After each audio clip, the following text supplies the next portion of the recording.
আজ বেচা কেনা ভালোই হলো। যাই, এবার বাড়ি ফিরে যাই। কালকের জন্য আবার জমি থেকে আলু তুলে নিয়ে আসতে হবে। এরপর ভেলটু তার ঝুড়ি নিয়ে বাড়ি ফেরে আর বাড়ির উঠানে এসে তার বউকে ডাকে। রিনা, ও রিনা, তাড়াতাড়ি বাইরে এসো গো।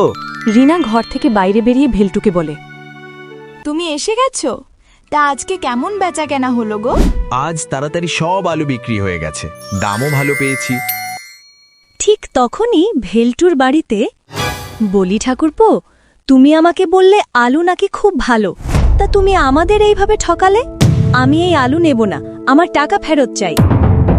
কেন বৌদি, কি হয়েছে? তুমি কথা বলছো কেন?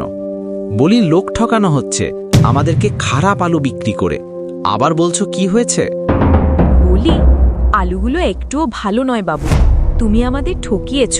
আলু সিদ্ধই হচ্ছে না, অনেকক্ষণ ধরে ফোটানোর পরেও আলু সিদ্ধ হচ্ছে না।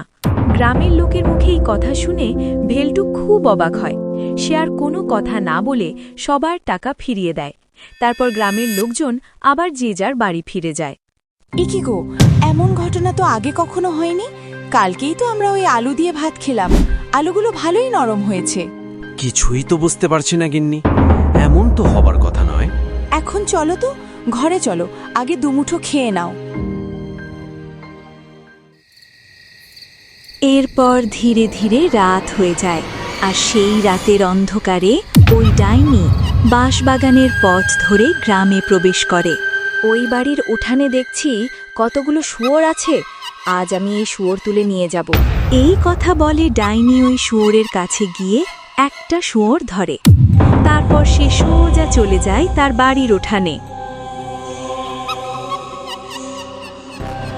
এবার এই শুয়োরকে এই বড় আলুর মধ্যে ভরে রাখি, পরে যখন খিদে পাবে তখন খাবো।